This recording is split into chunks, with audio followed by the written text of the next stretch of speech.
Si tu t'es donc déjà posé la question de savoir quelles sont les différentes étapes pour venir poursuivre tes études ici en Fédération de Russie, alors cette vidéo est faite pour toi. Salut à toi, je m'appelle David Tank, étudiant en Big Data en Fédération de Russie.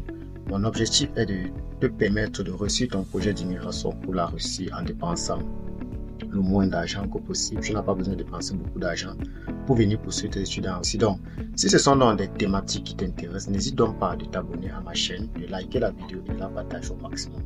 Comme je t'ai donc dit dans la vidéo d'aujourd'hui, je vais donc te donner les différentes étapes pour réussir ton projet d'immigration en Fédération de Russie. Alors, tu dois donc connaître que ces différentes étapes, tu dois les regrouper en trois grandes catégories. La première étape sera donc l'admission. La deuxième étape sera donc la demande de visa et la troisième étape sera donc la préparation de ton voyage. Alors, c'est quoi le contenu de l'admission? Il faut dire que pour venir étudier ici en Fédération de Russie avec un visa étudiant, tu auras besoin d'une admission dans une université fédérale parce qu'il faut dire que c'est mieux de venir dans une université de l'État que d'aller dans les universités privées. Donc, comment faire pour avoir l'admission? Pour avoir donc ton admission, tu vas donc essayer de regarder les établissements universitaires dans la ville où tu vas aller parce qu'il faut dire que la Russie est tellement grande. Tu peux aller soit à Moscou, soit à Saint-Pétersbourg, soit à Ekaterinbourg, soit peu importe. Pour avoir donc l'admission, tu auras donc besoin d'un passeport valide d'au moins de 2 ans de validité. Tu auras besoin de tes derniers diplômes. Tu auras également besoin de ton acte de naissance. Ça, c'est pour certains établissements qui exigent cela. Il faut dire toujours qu'au niveau de l'admission, certains établissements vont donc te demander la totalité de tes frais de scolarité avant de te délivrer cela. D'autres établissements ne te demanderont rien et d'autres établissements te demanderont donc la totalité de tes frais de scolarité.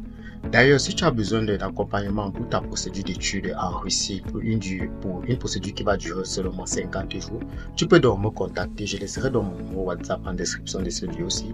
Pour ceux donc qui sont au Cameroun, vous pouvez donc vous rapprocher dans nos bureaux du côté de Yaoundé, Madagascar, pour en savoir plus sur la procédure d'études, que ce soit donc en Russie ou au Canada. Donc voilà donc la première étape, c'est donc l'étape d'admission.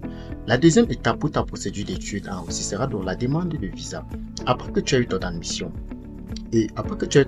j'allais oublier, après que tu aies ton admission, ton établissement qui t'a délivré ton admission va donc envoyer tes documents à l'immigration pour que l'immigration puisse te délivrer ce qu'on appelle la lettre d'invitation. Il faut bien connaître qu'il y a donc une différence entre la lettre d'admission et la lettre d'invitation en Fédération de Russie parce que c'est avec la lettre d'invitation que tu iras donc à l'ambassade faire la demande de visa. Il est bien que collé à la lettre d'admission, d'invitation, tu mettras également la lettre d'admission. Donc c'est dans ces documents-là que tu auras donc fait ta demande de visa. Donc, la deuxième étape sera donc la demande de visa. Alors, quels sont les documents qu'il te faut donc pour aller demander ton visa? Il te faut ta lettre d'admission, ta lettre d'invitation, ton test de VIH, ton test de VIH-Sida, tes demi-cartes de photo. Je pense que c'est 4 demi-cartes de photo. Également, tu dois te préparer pour l'entretien à l'ambassade parce que il faut dire qu'à l'ambassade, on va te poser certaines questions. Je te ferai également une vidéo, mais déjà, je peux te dire quelques questions que moi, on m'avait posées lorsque j'étais à l'ambassade. On va peut-être te demander qui va payer tes études, et quel est le nom de ta ville. Ce sont des trucs que tu dois connaître, c'est très basique. Et quelle est l'adresse de ton établissement, c'est situé où. Ce sont des questions vraiment très basiques. Donc, je vais donc te faire une vidéo sur les questions importantes qu'on pose à l'entretien pour un visa d'études en Russie. Donc, voilà donc la deuxième étape qui est dans la demande de visa. Il faut donc dire que pour cette demande de visa, tu peux donc prendre soit un visa express ou alors un visa normal. Parce qu'il faut dire que le visa express, le prix est le double du visa normal et le visa express a une durée de 24 heures alors que le visa normal a une durée de 10 jours ouvrables. Alors, voilà donc la deuxième étape qui est donc la demande de visa. La troisième étape sera donc la préparation de ton voyage parce que comme je vous ai toujours dit, avoir le visa pour la Russie ne veut pas dire que tu vas entrer sur le territoire en Fédération de Russie. Il y a certains critères que tu dois donc respecter dans ton pays d'origine avant de venir ici en Fédération de Russie.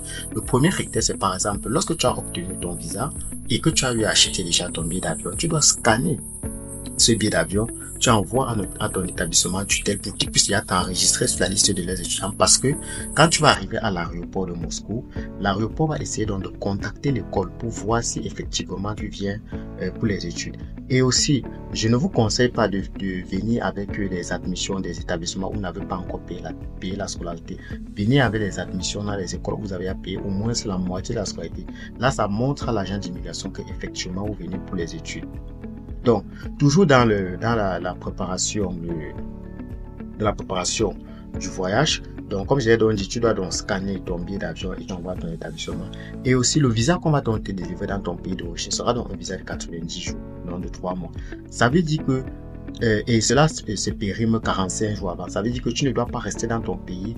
Après avoir obtenu ton visa, tu peux faire encore maxi 2 semaines ou bien 3 semaines dans ton pays d'origine. Donc, si tu arrives ici en Russie, il faudrait donc que ton école ait donc déjà des informations enregistrées. Donc, voilà donc ce que je voulais partager avec toi dans cette vidéo, qui est donc les différentes étapes que tu dois donc suivre si tu souhaites donc venir poursuivre tes études ici en Fédération de Russie. N'hésite donc pas de t'abonner à la chaîne, de liker la vidéo et également de me contacter si tu as besoin donc de venir poursuivre tes études ici en Fédération de Russie dans les bonnes conditions. C'était donc David Tank pour le compte de CGP Ravel. Bye.